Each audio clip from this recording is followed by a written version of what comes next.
Estamos informando aos seus seguidores que você iniciou um vídeo ao vivo. Ai, meu Deus, tomara que alguém entre comigo. Tô nervosa. Ai, ó, alguém entrou já. Tem gente entrando. Vamos esperar um pouquinho, gente, conversar com vocês. O horário não ajudou, né? De novo.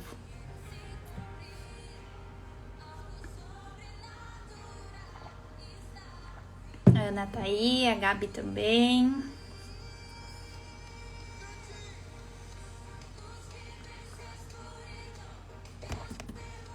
Aqui bem alimentada, né? Pós-almoço. Ironia, para fazer uma live sobre jejum. Ai, gente, olha, eu não tô uma boa seguidora nesse sentido, mas o conteúdo ele tá aqui comigo, ele tá reverberando aqui dentro. Quero trazer para vocês um pouquinho do que eu penso de tudo isso e um compilado de mistura de nutrição, da parte também bíblica que eu tenho visto sobre isso, de incentivo. Eu li um livro recente, inclusive, sobre jejum. E o que acontece, por que apareci hoje aqui, assim, do nada, sem marcar? A gente faz as ditas das metas, né? E eu fiz lá em dezembro e coloquei, eu posso fazer uma live por mês. E tinha que ser específica e eu coloquei última sexta-feira do mês. A pessoa postergando o máximo que podia, né? E não é que hoje é o último dia do mês, dia 31, e é uma sexta-feira. Aí eu me obriguei a fazer a live, porque se eu começar errando na primeira, realmente é algo que eu não sei se todo mês eu vou conseguir fazer. Mas se eu não fizer a primeira tentativa do que eu me propus, é algo que a gente já parece que falhou na intenção, né? Então vamos lá. Vamos falar um pouquinho sobre jejum. Teve uma outra que eu fiz sobre esse tema, que eu foquei mais na saúde da mulher, né? Porque a mulher realmente tem que ter uma atenção maior quando se trata de jejum, para não desregular ali sua tireoide, a sua produção de hormônios sexuais, principalmente a mulher que está em idade reprodutiva, que pretende ainda ter filhos. Então tem todo um cuidado, óbvio, com todo mundo, mas na outra eu foquei nesse ponto específico sobre o jejum.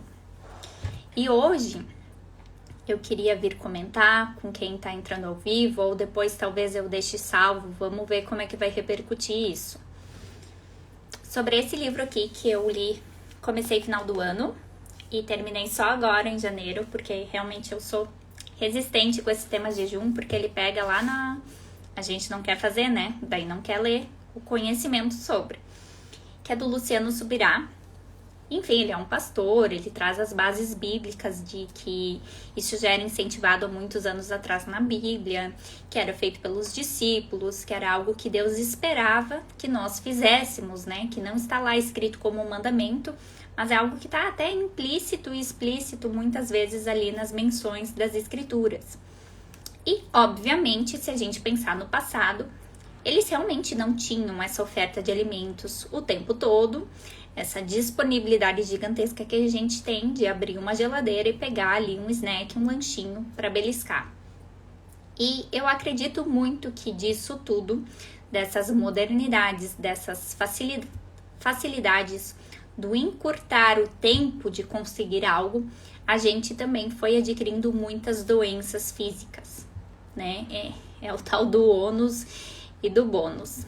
Então, a gente encurtou o tempo de conseguir um alimento, de prepará-lo, de ter tudo pronto ao nosso alcance, mas com isso também adquiriu muitos distúrbios, né? Muitas questões desregulando a nossa saúde. Nesse sentido, o jejum, ele vem como o autor, no caso aqui, defende, né? Que eu não quero misturar muito saúde com essa parte, mas vai ser inevitável. O autor, ele defende que a gente deveria fazer essa prática para exercer domínio próprio. Isso é bem interessante porque realmente ela é uma prática rigorosa, é uma prática que você passa vontade. Então, nesse sentido, eu concordo com ele que é realmente uma interessante ferramenta para a gente se testar, né? Tá ali dominando o próprio corpo, a própria carne. Ele fala também que seria a mortificação da carne. Então, você diminuir os seus desejos carnais, o seu ímpeto de responder a todos os estímulos e todas as suas vontades nesse patamar da alimentação, né? Que isso é só uma das vertentes que faz a gente ter mais disciplina ao longo da vida e daquilo que Deus espera de nós. Então, também é sobre então, essa mortificação da carne, sobre o domínio próprio, sobre mais conexão espiritual, mas nunca sobre se colocar num lugar acima de outras pessoas por estar conseguindo exercer essa prática. Então, esse ponto de vista, espero que vocês tenham entendido, né? Reforçando para quem entrou depois, eu tô falando desse livro aqui, que é A Cultura do Jejum, do Luciano Subirá.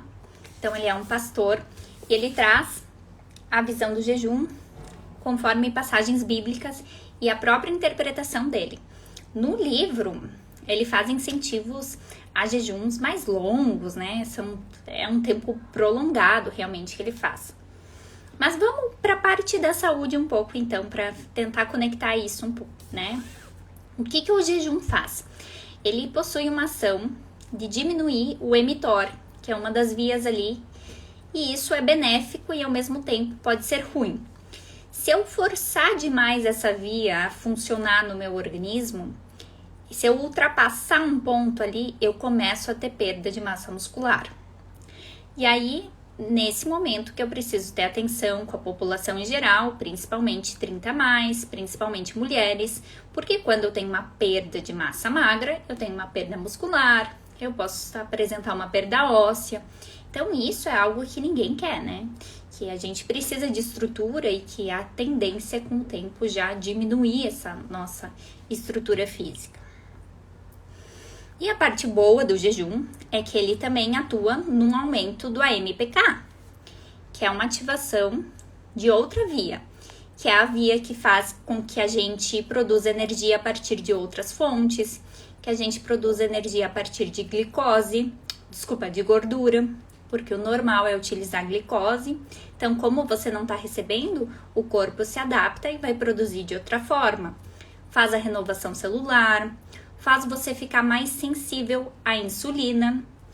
E aí que é interessante as pessoas que estão resistentes à insulina, aquela pessoa que está precisando fazer muito lanchinho ao longo do dia, que está sempre com esse apetite aumentado, o jejum realmente vai entrar para ajudar nisso. Não quando a pessoa já se tornou diabético, mas quando ela está no quadro de resistência insulínica, deixando você mais sensível a esse hormônio.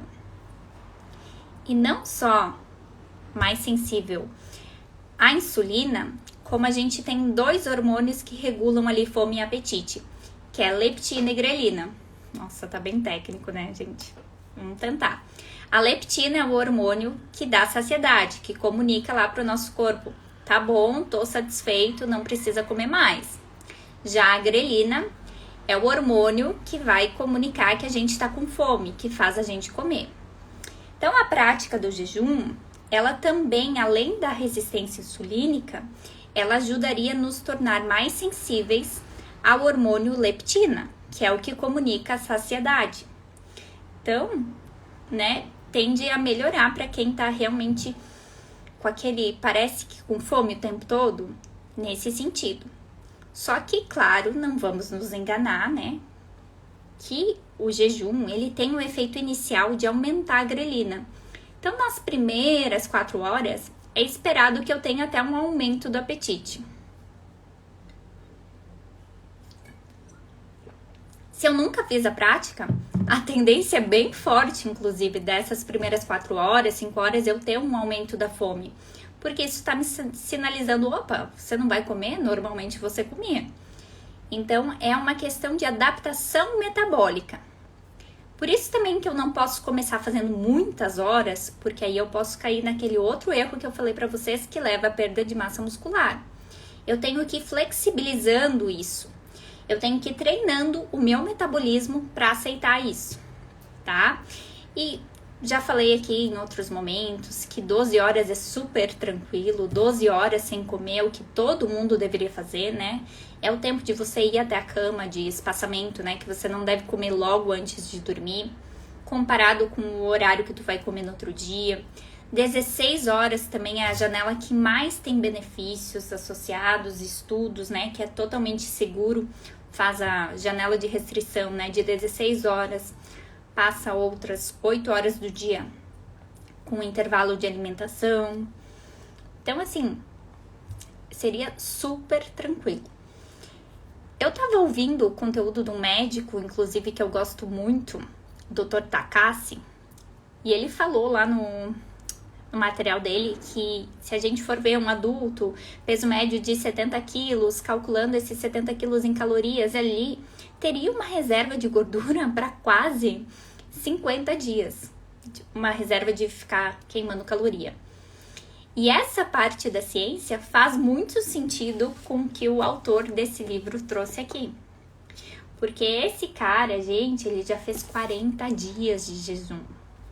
Eu não tô incentivando ninguém a fazer esse tipo de prática assim do nada, né? Ele tinha uma inspiração divina, ele tinha uma condução, ele tinha conhecimento, sabedoria, pediu discernimento. Isso aqui é uma prática diferente de quem busca emagrecimento, de quem busca saúde, e não era a finalidade que ele estava fazendo. Mas é importante a gente ter essa noção de que existe isso, de que tem pessoas que já fizeram isso, esses testes, né? Quando eu fui no evento dele, até pensei que todas as vezes que ele tinha repetido essa prática, tinham sido zero alimentação.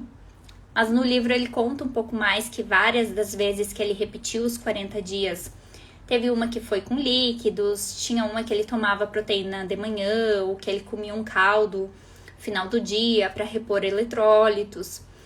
Então também era acompanhado com um médico, né? Não era uma coisa emocionada.